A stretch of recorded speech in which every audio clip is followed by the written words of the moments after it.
Hello বন্ধুরা, তোমরা সকলে কেমন আছো?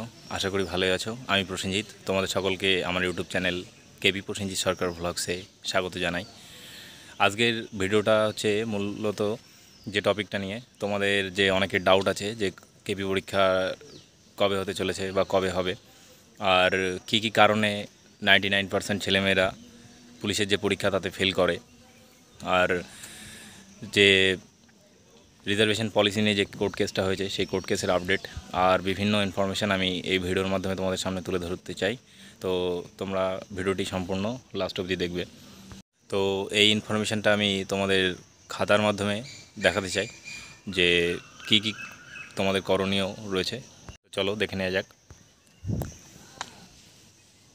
প্রথমত যে তোমাদের ডাউটটা রয়েছে ডাব্লিউবিতে রিজার্ভেশন নিয়ে কোর্ট কেসের আপডেট। ডাব্লিউবিপি কনস্টেবলে এই বছর সিভিকদের বড়সড় রিজার্ভেশন দেওয়া হয়েছে। রাজ্য সরকার চাইলেই কোনো জাতি বা শ্রেণীকে বিভিন্ন ক্ষেত্রে সংরক্ষণ দিতেই পারে। সোশ্যাল মিডিয়া সূত্র মারফত খবর, সম্প্রতি কেউ বা কারা এই রিজার্ভেশন পলিসি নিয়ে হাইকোর্টে কেস করেছে। তবে এই সমস্ত বিতর্কিত বিষয় নিয়ে চিন্তাভাবনা না করাই ভালো। বন্ধুরা, তোমরা তোমাদের প্রস্তুতি জোর কদমে চালিয়ে যাও।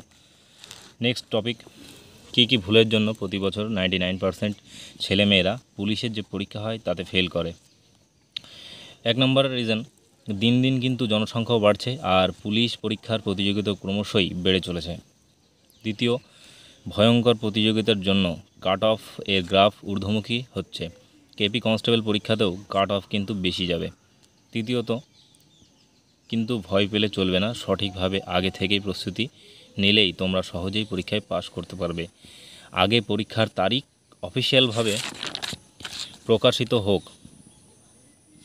তারপর আমি ভালো করে পড়াশোনা করব। যদি এইরূপ মনোভাবনা কারোর থেকে থাকে তবে কখনোই সফলতা পাওয়া যায় না। চতুর্থত, পরীক্ষার সফলতা পেতে গেলে মনে রাখতে হবে যে নিরন্তর প্রচেষ্টা আর নিজের জেদকে বাড়িয়ে তোলা এবং নিজেকে বারংবার বলতে হবে যে আমি পারবো, আমার দ্বারাও অসম্ভবকে সম্ভব করার ক্ষমতা রয়েছে। আর সকলকে মনে রাখতে হবে যে এইবারই আমার এই পরীক্ষাটিতে শেষ সুযোগ, তাই এইবারই আমাকে পরীক্ষাতে পাশ করতেই হবে। তার জন্য আমি প্রচুর পরিশ্রম করতে রাজি আছি। और इस बार नहीं होगा तो फिर कभी भी नहीं होगा। নেক্সট টপিক, কলকাতা পুলিশ পরীক্ষার সম্ভাব্য তারিখ, অর্থাৎ তোমাদের কলকাতা পুলিশ পরীক্ষায় ঠিক কবে হতে পারে তার উপর আমি ইনফরমেশান নিয়ে দেখেছি। কেপি কনস্টেবল এর পরীক্ষা প্রিলিমিনারি রিটেন এক্সাম হওয়ার প্রবল সম্ভাবনা রয়েছে সেপ্টেম্বর মাসের 1 তারিখ অর্থাৎ রবিবার, না হলে 8 তারিখ রবিবার। এই মাসের প্রথম সপ্তাহেই হওয়ার সম্ভাবনা প্রবল। আর ডাব্লিউপি কনস্টেবলের পরীক্ষা পুজোর পরে হওয়ার সম্ভাবনা রয়েছে। ডাব্লিউপি এসআই অর্থাৎ সাব ইন্সপেক্টরের পরীক্ষা অক্টোবর বা নভেম্বর মাসে হতে পারে। নেক্সট যেটা তোমাদের ডাউট, কেপি কনস্টেবল পরীক্ষায় প্রিলিমিনারিতে কত নম্বর পেলে তোমরা ঠিক পাস করবে। এবছর কলকাতা পুলিশ পরীক্ষায় মোটামুটিভাবে 7 লক্ষ পরীক্ষার্থী ফর্ম ফিল আপ করেছে, তাই এই বছরেও কম্পিটিশান হাই হতে চলেছে গত বছরের তুলনায়। আগের বছর অর্থাৎ 2023 সালে কলকাতা পুলিশ পরীক্ষার প্রিলিমিনারি এক্সামে কাট অফ গিয়েছিল তো ছেলেদের ক্ষেত্রে 67 এবং মেয়েদের ক্ষেত্রে 45, যেখানে 2023 সালে কলকাতা পুলিশ কনস্টেবলের মোট শূন্যপদ ছিল 2266টি, যেখানে ছেলেদের ছিল 1410টি আর মেয়েদের ক্ষেত্রে 856টি শূন্যপদ ছিল। কিন্তু 2024 সালে কলকাতা পুলিশ কনস্টেবলের মোট শূন্যপদের সংখ্যা রয়েছে 3734 প্লাস এর মতো।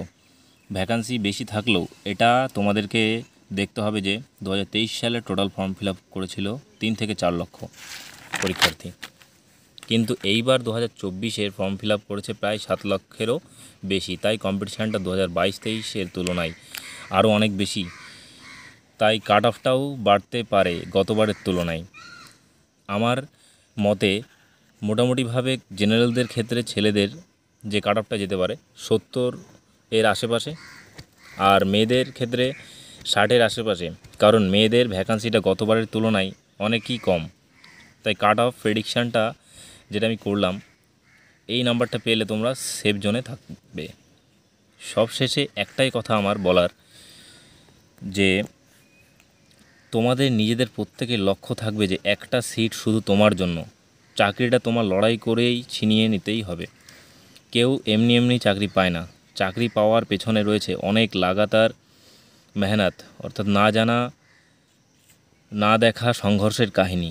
আর তাই তোমাকেও এই লড়াইতে জয়ী হতে গেলে চাই লাগাতার পড়াশোনা করা ও ধৈর্য ধরে রাখা, বিশ্বাস না হারানো। শুধু এটা মনে রাখবে যে তোমাদের বাবা মা তোমাদের জন্য কত পরিশ্রম করে চলেছে।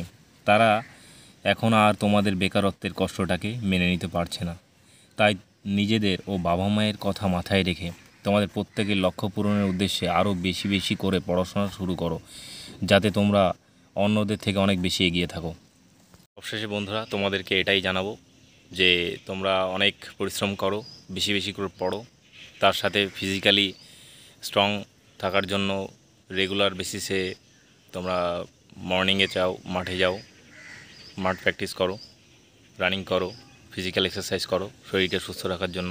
শরীর সুস্থ রাখা খুবই জরুরি। পড়াশোনার আগে দেহ আর মন সুস্থ রাখা অত্যন্ত প্রয়োজনীয়। শরীর সুস্থ না থাকলে পড়াশোনা করেও ভালো লাগবে না, আর সেটা দীর্ঘদিন স্থায়ীও থাকবে না। তো পড়াশোনার পাশাপাশি তোমাদের শরীরচর্চা করতে হবে। শরীরকে সুস্থ রাখার জন্য রেগুলারলি তোমরা মাঠে রানিং করো, ব্যায়াম করো, স্বাস্থ্য তাতে ভালো থাকবে। আর তোমাদের বাবা মায়ের খেয়াল রাখবে, ভালো রাখবে, তারা যেন সুস্থ থাকে, তাদের সেবা শুশ্রূষা করবে। আর তোমরা তোমাদের মেহনতকে আগে বাড়িয়ে নিয়ে যাও। তোমাদের মোটিভেশান পজিটিভ রাখো, মাইন্ড পজিটিভ রাখো অলওয়েজ। তোমরা মেহনত করো, একদিন তোমরা সফলতা পাবেই বন্ধুরা। তো আজকে আমার ভিডিওটা এই অবধি। তোমরা সকলে ভালো থাকবে, সুস্থ থাকবে। জয় হিন্দ বন্ধুরা।